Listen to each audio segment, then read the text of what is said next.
عمرك شفت سيلز بس ما بيبيعش؟ طب سمعت قبل كده عن السيلز اوبريشن بيعمل ايه؟ تعالى لو انت انترستد ان انت تقدم على الوظيفه ديت. قبل ما اكمل الفيديو، طبعا انت عارف هتعمل ايه، هتبعت الفيديو دوت لكل اصحابك اللي بيدوروا على شغل، خصوصا ان الشغل في اكبر شركه من شركات التطوير العقاري في مصر وفي الشرق الاوسط كله. خليني اقول لك ببساطه الراجل دوت بيعمل ايه.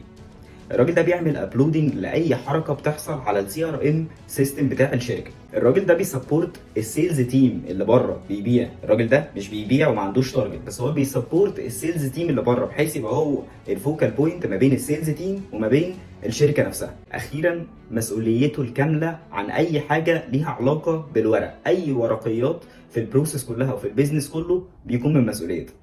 الشخص اللي احنا محتاجينه ببساطه هو السيلز اوبريشن كوردينيتور. مرتبه بيكون 8000. الشيفت بتاعه هو فيكسد مورنينج، ومقر الشركه في التجمع. 2 دايز اوف وهم الجمعه والسبت. الشخص ده لازم يكون عنده هاي كوميونيكيشن سكيلز. ليه؟ عشان ببساطه هو تقريبا فوكال بوينت ما بين كذا قطاع في الشركه. مش بس كده، احنا محتاجين اكسلنت سبيكر في الانجليش. الاكسبيرينس اللي محتاجينها ممكن تكون اي حاجه ريليتد.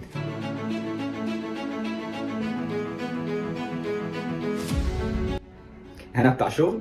سلام.